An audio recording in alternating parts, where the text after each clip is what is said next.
In the spring of 1933, something unbelievable happened in the United States. A moment so strange, so controversial, and so powerful that it changed the meaning of money forever.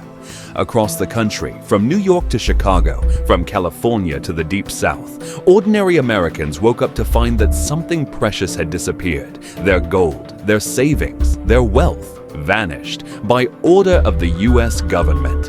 This is the true story of the greatest gold seizure in American history. A moment when the government demanded every citizen surrender their gold or face prison. A moment that reshaped the dollar, the economy, and the nation itself. This is the story of 1933.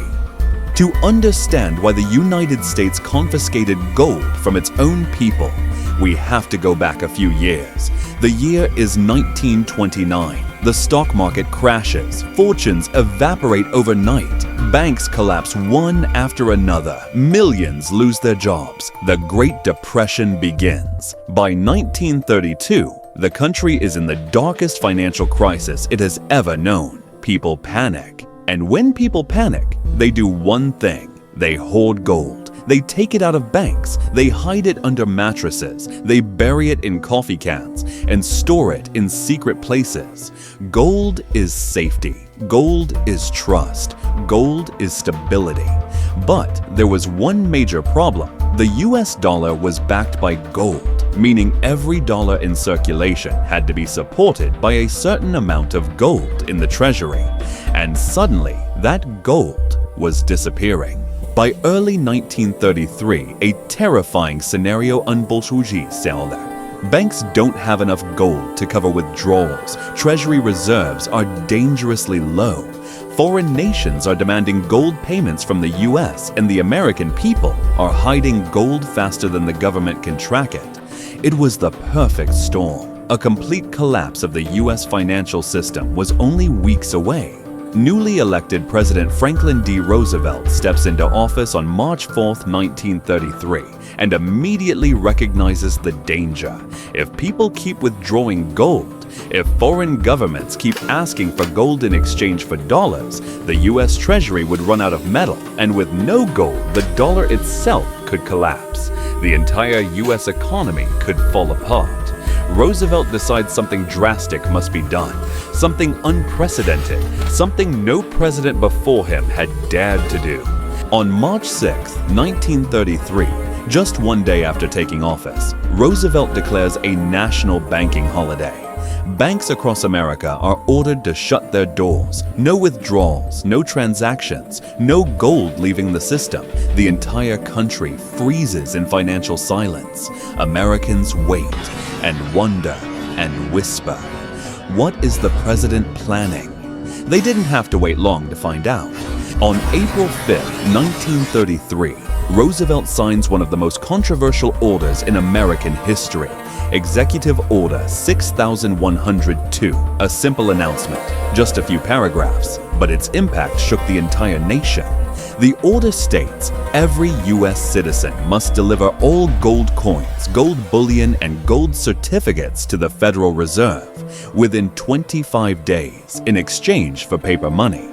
Failure to comply would result in a fine of up to $10,000, equivalent to more than $200,000 today, or 10 years in federal prison. Or both. This was not a request, not a suggestion, not a voluntary act of patriotism. It was forced, mandated, legally required. For the first time in American history, personal ownership of most gold became illegal. The reaction was immediate and emotional. Some citizens were furious, others confused, and many simply didn't believe it. Why would the government take our gold? But economists knew the truth. If people turned in their gold, if gold returned to the treasury, then the dollar could stabilize, confidence could be restored, banks could reopen. The government paid citizens $20.67 per ounce for their gold, the official price at the time, but the public didn't know what was coming next. Just 9 months later, in January 1934, the U.S. government made a shocking move. It changed the price of gold from $20.67 per ounce to $35 per ounce, a 69% increase, with a single decision. The government increased its own gold reserves value by billions of dollars instantly, and everyday Americans who surrendered their gold at the lower price, they were left with paper dollars that bought less. Their wealth had effectively been reduced. It was perhaps the greatest financial sleight of hand in American history. Between April and December of 1933, gold poured into the U.S. government's hands. Shipments traveled in armored vehicles, bags of coins were moved into federal vaults, bullion bars were stacked into massive underground chambers. Much of this gold ended up in the most secure financial fortress in the world, Fort Knox, a vault so heavily guarded, so protected, so secret, that to this day, very few people have ever seen the inside. Built in 1936, Fort Knox became the final home for much of the gold collected during the 1933 recall. This is where the vanished gold went, into a vault that almost no citizen could ever enter, out of public circulation and into the hands of the federal government.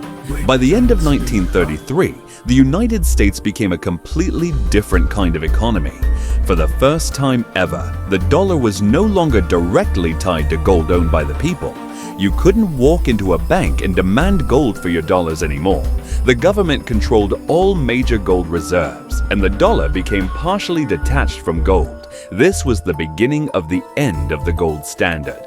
It was the first step toward a world where money is backed not by metal, but by trust, by the strength of the government, by belief. But not everyone obeyed the order. Thousands of Americans refused to turn in their gold. Some hid coins behind walls, some buried bars on farms, some stored their gold inside coffee cans, behind chimneys, or under floorboards. Others fled the country with it. These hidden stashes became known as midnight gold. Occasionally, to this day, treasure hunters discover bags of 1930s gold coins, forgotten or intentionally hidden nearly a century ago. Technically, anyone who kept gold in 1933 was committing a federal crime, but prosecutions were rare. The government cared more about stabilizing the economy than throwing people in prison.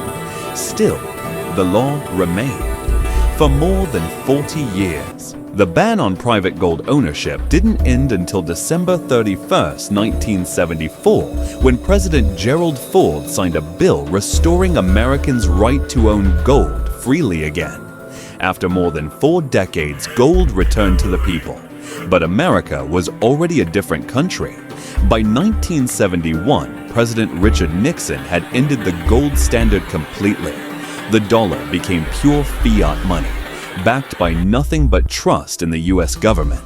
Gold was no longer the heart of the American financial system, but it remained a symbol of stability, security, and power. Today, many Americans still wonder, did the government do the right thing in 1933? Or was it one of the greatest overreaches in U.S. history? Economists still debate it. Some argue that without the gold recall, the U.S. banking system would have collapsed completely. Others believe citizens were robbed of their wealth, forced to trade real value for paper, and stripped of financial freedom. But maybe the real lesson of 1933 isn't about gold, or money, or banks. Maybe it's about trust, the most important ingredient in any economy. When trust collapses, even gold can vanish. When trust survives, a nation can rebuild. The gold that vanished in 1933 didn't disappear into thin air. It moved, it shifted, it changed hands. It became part of a greater economic strategy. Some of it is still locked away in Fort Knox. Some was melted into bars. Some still sits in dusty basements, quietly kept by families who never surrendered it. But its impact continues to shape America even now, because the moment the government took gold from the people was the moment the US dollar began its journey toward becoming the most powerful currency in the world. A world built not upon metal, but upon belief. And that is the true story of the US gold that vanished in 1933.